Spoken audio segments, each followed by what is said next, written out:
Vamos falar da Auren, que está com uma dívida que está preocupando os investidores? Será que tem solução?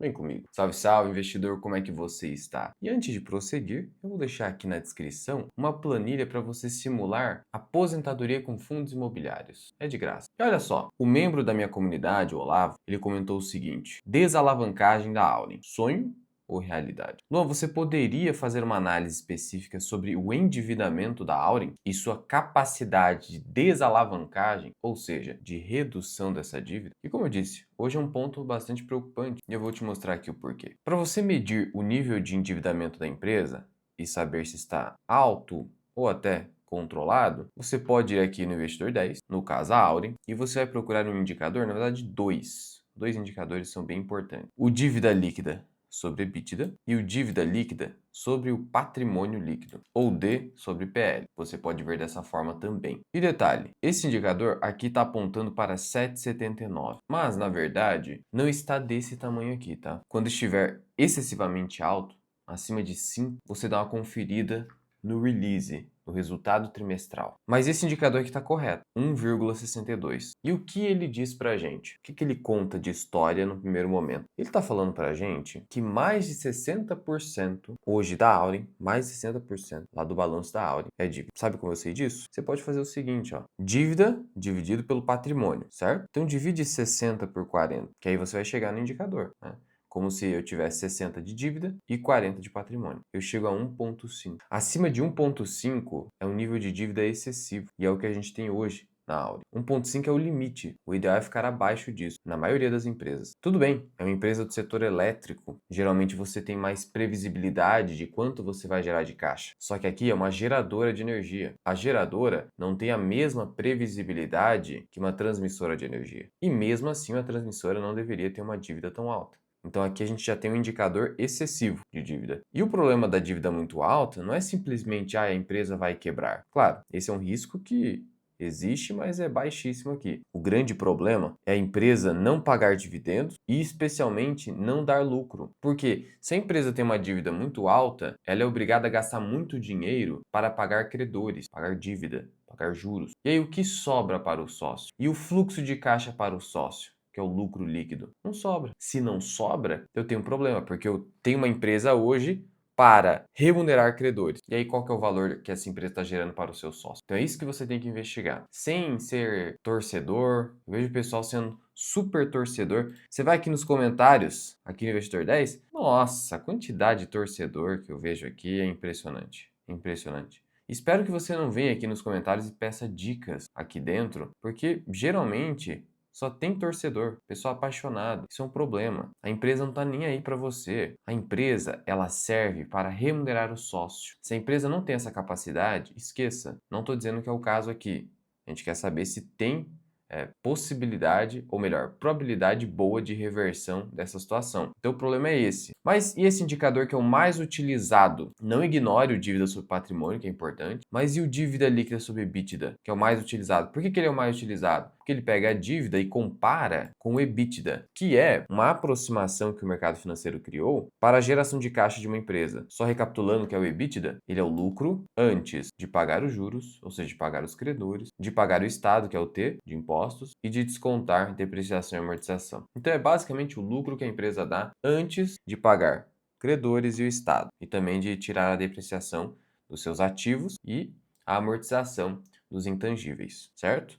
É isso que mede a capacidade da empresa de pagar a dívida, porque, viu, é o lucro antes de pagar a dívida. Por isso que o mercado utiliza essa métrica, esse indicador. E o que está aparecendo aqui é que a dívida tem um tamanho de 7,79 vezes o EBITDA. Mas como eu disse, quando há um indicador tão absurdo, tão alto assim, porque a gente está falando de quase 8 anos de EBITDA. Imagina, você gera caixa e esse caixa para saldar a dívida por inteiro levaria quase 8 anos. É um super problema. Mas é insuficiente também para a gente saber a resposta desse vídeo. É só um começo. E indo aqui para a fonte oficial, que é o site de relações com investidores da Auri, ela traz aqui para a gente que hoje o endividamento dela está abaixo de 5 vezes, mas está aqui, ó, 4,8 a 5 vezes. Ainda assim é muito alto. Ainda assim é muito alto. 5 anos é muita coisa. Até mesmo para uma empresa transmissora de energia. O que seria um indicador limite? Para transmissora de energia, até 3 3,5, 4 vezes o máximo. 5 vezes é quase impossível de você remunerar o acionista, salvo se você tiver uma dívida extremamente baixa, o que não é o caso aqui no Brasil. Então,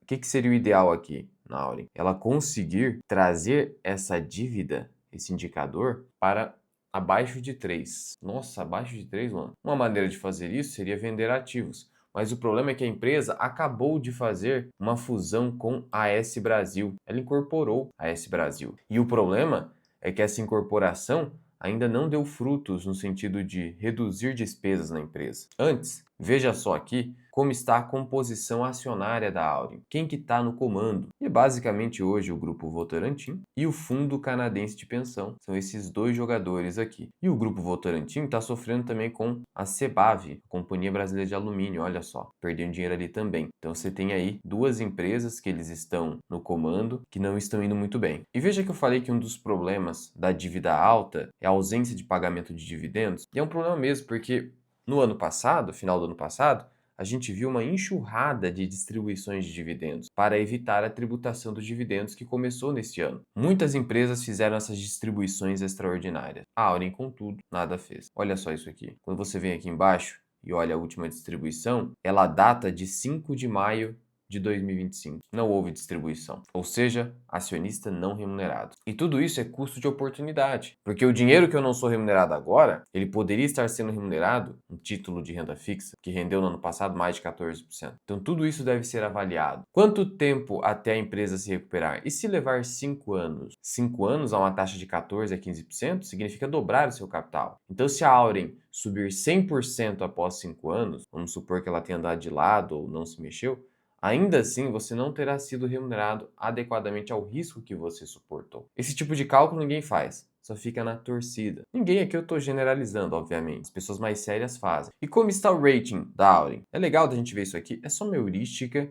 Você sabe que isso aqui não é infalível, longe disso, mas quando o rating começa a declinar em escala nacional, aí você começa a ter mais preocupação. Mas segundo a Moody's, o rating da Auren é 3A. Isso é positivo, significa então que apesar dessa dívida alta, ao menos a Moody's e também a Fitch, elas não entendem que a empresa tem risco de quebra. E aí você consegue, com rating alto assim, emitir dívida barata. Emitir dívida barata. Segundo o relatório da Moody's, esse rating alto da Auren reflete a posição competitiva da companhia como uma das grandes líderes do setor de geração de energia elétrica. Após essa incorporação da AS Brasil, ela se tornou a terceira maior geradora do país. Mas, entenda, tamanho não é sinônimo de qualidade e tamanho não é sinônimo de segurança. O tamanho importa, sim, mas não é automático. E aí traz elevada previsibilidade por meio de portfólio altamente contratado, sua diversificação de matriz energética, que mitiga os riscos de exposição a um determinado tipo de fonte. A AS Brasil sofreu ano passado com a seca, então realmente tudo isso é verdadeiro, mas o fato é que hoje temos uma dificuldade enorme de remunerar o acionista. Bom, e um primeiro ponto que eu queria trazer aqui a respeito dessa fusão com a AS Brasil é que, até agora, nós não vimos de fato nos números redução de despesas. Olha só isso aqui. Despesa com pessoal. Quando a gente pega aqui a comparação com 2024, teve uma elevação expressiva. Então ainda não está havendo a economia de custos como se prevê numa fusão, apesar disso estar sendo dito por aí. Então esse é outro problema além da dívida. Porque, vamos lá, eu tenho uma dívida alta, então eu tenho que me preocupar em reduzir o tamanho dessa dívida, alongar o prazo dela e ao mesmo tempo gerar mais lucro para poder dar conta dessa dívida. E uma maneira de gerar mais lucro não é simplesmente crescendo receita, mas também reduzindo custos. E a gente não está vendo isso claramente ainda. Então esse é outro ponto de atenção do acionista de Auren. Qual é a visão do BTG, por exemplo, a respeito da empresa? Eles possuem recomendação de compra com preço-alvo de R$ 12. A ação está custando R$ 11,60. E aqui eles avaliaram o resultado do terceiro trimestre, que foi complicado porque você teve aí, ó, tanto em geração eólica, solar, além de hídrica, uma queda no GSF, que é basicamente um indicador que compara a energia produzida e a prevista. Se teve queda, significa que produziu menos do que se previa. Isso é um problema que faz com que a empresa tenha que comprar energia elétrica a mercado, pagar mais caro por isso para cumprir com os contratos. Isso reduz a sua rentabilidade, porque acaba por reduzir as suas margens. Então uma coisa leva a outra. Então foi um trimestre difícil. Essas quedas estão associadas à redução na geração de energia, que foi determinada pelo regulador, por conta do excesso de energia que nós temos hoje no mercado desde 2023. É algo que não só a Auren está sofrendo, a Engie também. Então o resultado veio abaixo do consenso, como diz aqui, e o BTG entende que há uma trajetória difícil até 2027. Ou seja, a gente teria ainda um 2026 fraco para a Auren. E aí dificilmente a gente teria uma alta expressiva nas ações. Ah, mas o ano passado subiu bem.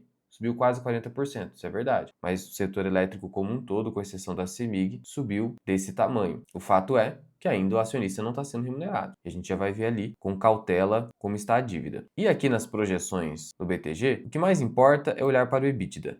Eles entendem que o EBITDA vai chegar a quase 4 bilhões e 300 milhões em 2027. Hoje estaria aqui, ó, em 3,3 bilhões, com 2026 ainda caindo e depois uma recuperação. Essa é a visão deles. Bom, vamos trabalhar então com essa projeção de 4,3 bilhões de reais de EBITDA, porque esse é o indicador que a gente vai comparar com quanto que a empresa tem que pagar de dívida anualmente. E aí você tem que olhar então para o cronograma de amortização da dívida. Já vou te mostrar. Então a gente chega aqui no endividamento da Auren para ver se realmente quando que vai ocorrer isso, se vai ocorrer, se é só uma ilusão, como perguntou nosso membro. E por falar nisso, eu te convido a conhecer aqui a minha comunidade, Formação Bira Invest, onde eu trago vídeos exclusivos, assim como relatórios de análise exclusivos, sou CNPI, a minha planilha de valor intrínseco e o meu treinamento Formação Bira Invest, curso completo de finanças e investimentos, e o método Dividendo Permanente, que é o meu treinamento para quem quer uma carteira de gestão passiva. Portanto, teste por 7 dias. O link está na descrição e no primeiro comentário fixado, QR Code na tela, e faça parte da comunidade FMI. Voltando então a respeito do endividamento da Auren. Dívida bruta. Isso aqui é uma foto do dia 30 de setembro, então mudou, né? Já mudou, a gente está em janeiro de 2026. Enfim, quase 25 bilhões de reais de dívida. Isso, segundo a Auren, daria um indicador de dívida líquida sobre EBITDA de 4,9 vezes. Mas detalhe, aqui é a dívida bruta, eu quero saber a dívida líquida. O que é a dívida líquida? Eu tenho a dívida total e eu tenho o caixa. Eu desconto o caixa, o que sobra é a dívida líquida. Porque é o que realmente importa, né? Porque se eu tenho um caixa, eu poderia teoricamente saldar a dívida. Então, é por isso que a gente compara com a dívida líquida. E aqui está a informação. Ó. A liquidez da empresa, 6 bilhões de reais. E como ela não pagou nenhum dividendo adicional, essa é a liquidez. Aí quando eu desconto, né? 25, 6 bilhões, eu tenho 19 bilhões de dívida líquida. Mas veja só que a empresa fala EBITDA ajustado, então ela está fazendo ajustes aqui para tentar esticar um pouco esse indicador. Porque quando a gente volta aqui em contábil e olha para o EBITDA da empresa, a gente vê que ó, deu 1,38 bilhão no primeiro TRI, 387 milhões no segundo e 643 milhões no terceiro. Uma média de 800 milhões por trimestre, então a gente estaria falando de 3,2 bilhões, em linha com a projeção do BTG. Então, na prática, a gestão está fazendo ajuste aqui para tentar não assustar tanto, na minha opinião. Ainda que a gente trabalhe com 3,5 bi de EBITDA, se a gente está falando de 19 dividido por 3,5, a gente está falando de um indicador de quase 5,5. Então, está acima de 5. Não é aquele 7 que aparece ali, mas está acima de 5. Tem um problema. Está bem complicado isso aqui. E aí, veja o que a empresa nos diz no primeiro momento. Desde a conclusão da aquisição da S Brasil em 2024 e como resultado da estratégia de liability management, isso aqui é basicamente você gerir a dívida para minimizar os seus efeitos de curto prazo, tivemos o aumento do prazo médio em 1,1 ano. Por que isso é importante? Por que isso é importante? Porque vamos lá, eu posso ter uma dívida de 10 vezes EBITDA. Nossa, Luan, 10 vezes EBITDA, 10 vezes EBITDA. Mas se essa dívida tiver diluída em 20 ou 30 anos. E aí, será que faria a empresa quebrar? Mesmo 10 vezes EBITDA? Pô, Luan, acho que não, porque é muito longo esse prazo. Igual você aí, quando você assume um financiamento imobiliário de 30 anos, às vezes uma dívida de 1 milhão de reais, você tem uma renda de 10 ou 15, seu EBITDA é 10 a 15 mil por mês. Mas olha o tamanho da dívida que você assumiu, né? É praticamente 10 anos o seu EBITDA, entre aspas. Mesma coisa, então o prazo para pagamento muda completamente o jogo. Então não é só o tamanho da dívida, é o prazo. Só que existe um custo de fazer isso. Não é só aumentar o prazo. Como que eu faço para aumentar o prazo? Eu tenho que emitir nova dívida, ou seja, aumentar minha dívida, o total dela, para poder conseguir uma taxa de juros melhor e um prazo melhor, mais alongado. Então existe um limite para isso. Existe um limite. Então veja, ao longo do trimestre, fizemos duas emissões, 3,3 bilhões de reais. Então veja que esse caixa de 6 bilhões A metade dele praticamente é dívida nova que entrou no caixa. Não é caixa que a empresa gerou, só a metade disso. E aí, eles pegaram esse dinheiro para pagar dívida, né? Realizar pré-pagamento. No final das contas, a gente quer saber qual o custo atual dessa dívida. O custo atual está em CDI mais 2,2% ao ano. Ao CDI a quase 15, CDI varia, né? Ano passado, CDI foi de 14,5, mais 2,2, 16,7. Mas a gente sabe que os juros que a gente paga da dívida a gente deduz da base de cálculo do imposto de renda. Então, na verdade, o custo líquido da dívida é aproximadamente 75% disso, então 12,5% o custo líquido da dívida. Por isso que dívida para empresas com alta previsibilidade de geração de caixa, a dívida é boa porque ela reduz o pagamento de impostos, mas precisa ter um limite, precisa ser controlado. Mas ainda assim é um custo alto, porque é difícil de você ter um retorno acima disso aí com consistência, a fim de remunerar o acionista. A empresa serve para remunerar o acionista, não se esqueça disso. E veja que esse custo é de CDI mais 2,2, apesar de 67% da dívida estar atrelada ao IPCA. Então aqui vai mais um detalhe para você. Se a maior parte da dívida está atrelada ao IPCA, quase 70%, então não se engane com a narrativa de que o CDI nesse ano deve começar a cair, então você vai ter aí um resultado bem melhor em Auren. 30% da dívida dela será afetada positivamente por uma queda no CDI, mas a maior parte não, que é IPCA. O IPCA já está sendo beneficiado com a queda que a gente viu acontecer no ano passado e que deve continuar ainda nesse ano, que é a inflação oficial. Então, cuidado com a narrativa, preste atenção. A gente sabe que esse indicador aqui está administrado, né? Na verdade 5,5, sem esses ajustes. Prazo médio atual de pagamento da dívida. Olha o cronograma de amortização que eu falei para você. Importante olhar para isso aqui. Você saber o prazo e quanto que a empresa tem que pagar ano a ano. O que é amortização? Amortização são juros semestrais que a empresa paga. É o quanto que ela tem que pagar parte da dívida ali, né? Amortizar, tá? Então, olha isso aqui. 7 anos. 2025 já foi, então esquece. 2026, 1 bilhão e meio. 2027, 1,700, 1,800. 2029, 2.700. Então, olha, a empresa precisa gerar caixa o mais rápido possível, reduzir essa dívida o mais possível. Talvez ela tenha que alongar ainda mais com uma nova emissão de debêntures, porque 2029 a gente tem uma amortização pesada. Mas até 2028 não tem uma grande escalada. Perfeito. Então, 1 bilhão e meio para esse ano. Qual que é a projeção do BTG? Olha, para 2027 é 4 bi 300. Aqui a gente viu que não chega nem a 4 bi. Supondo que a empresa consiga chegar a 4 bilhões. 4 bilhões. Ela tem que crescer bem o EBITDA em 2026, o que vai ser difícil. Mas supondo que ela consiga. Então, veja que eu estou sendo até um pouco otimista aqui. Então, a gente tira 1,5 bi, sobra 2,5 bi. Pô, então vai sobrar isso aí. Vai ter lucro? Não é assim. Isso aqui é só amortização. Mas não é bem assim. O estado financeiro é afetado por outros fatores. E a conta também não é simples assim. Porque olha só. Eu vou pegar o último resultado financeiro. Último resultado financeiro. Prejuízo líquido de 625 milhões de reais. Nos 3 primeiros trimestres, foi um prejuízo de 2 bilhões. Então não é só amortização. Então veja, eu tive aqui um prejuízo de 2 bilhões, eu posso ter mais 500 milhões, 2 bi e meio. E isso em um ano que a amortização não foi tão alta assim, tá? Então eu tô falando de amortização que vai até crescer um pouquinho para 2026 e pode ultrapassar 2 bi e meio. Com o CDI caindo, talvez não ultrapasse 2 bi e meio. Vale ressaltar que depreciação e amortização não afeta o caixa, então esses 460 milhões aqui poderia virar dividendo, teoricamente. Então veja, eu posso sim ter lucro sobrando para o sócio a cada trimestre. Algo próximo de 400 milhões, sem considerar depreciação e amortização. Só que, vamos lá, a gente sabe que a empresa não vai chegar a gerar 4 bilhões. Então, trabalhando com 3 bi e meio menos 2,5, sobra 1 bilhão ano. Aí tem pagamento de tributos, algo assim, papapá. Se sobrar 500 milhões ano, 600 milhões ano para o sócio, é muito. É isso que vai sobrar. E aí o dividendo deve ser baixo. Mas a empresa consegue sim dar conta dessa dívida. O problema vai ser 2029. A empresa tem que recuperar a geração de caixa. Que aí em 2029 a gente vai ter um impacto superior a 3 bilhões no ano no resultado financeiro. E aí se a geração de caixa não alcançar pelo menos 5 bilhões, a sobra de recursos para os acionistas tende a ser pequena. Então, assim, o resumo da ópera é o quê? Sim, existe solução, a empresa não vai quebrar, essa dívida, por incrível que pareça, está sob controle, a geração de caixa consegue dar conta, mas de forma apertada. A empresa pode continuar reportando prejuízo líquido por conta da depreciação e amortização, mas a gente sabe que a depreciação e amortização não afeta o caixa. Então, é mais ou menos isso que está sobrando aí de dinheiro para a empresa, um pouquinho de dinheiro. Então, a minha resposta é sim,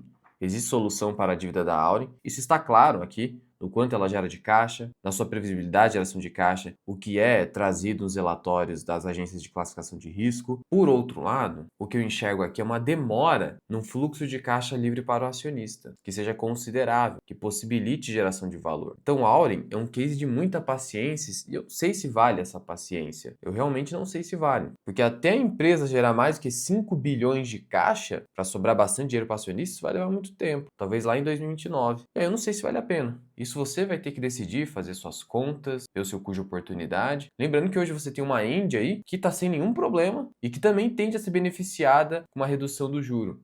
Até mais do que a Audi, na minha opinião. Então a discussão aqui não é se vai quebrar ou não vai quebrar. Não, a gente está vendo aqui que a probabilidade de falência é baixíssima. A empresa dá conta dessa dívida. O problema é dinheiro no bolso do acionista que tende a demorar para acontecer. E aí eu não sei se vale a pena. Sendo assim, respondendo a pergunta do Olavo, desalavancagem da Auren é sonho ou realidade? Realidade, mas não no curtíssimo prazo. Pode levar alguns anos ainda para você ver um negócio muito mais claro. Porque acabou sendo uma operação de aquisição no momento errado. O pessoal foi muito arrojado. É isso que dá quando a gestão e os controladores eles só pensam em crescimento, não pensam em rentabilidade. Dá nisso. O sócio é prejudicado, o minoritário especialmente. Porque o minoritário, como que ele é remunerado? Através de dividendos. Ele não recebe. O controlador tem cadeiras ali no conselho, tem diretoria, essa coisa toda, então tem remuneração. Então a relação aqui é injusta. Por isso você tem que repensar essa ideia de, vou sair comprando ação e reestruturação. Você vai esperar? E você já se perguntou se vale a pena esperar? Essa aqui é a minha visão. De novo, conheça a comunidade. O link está aqui na descrição. E aqui em cima eu vou deixar um vídeo para você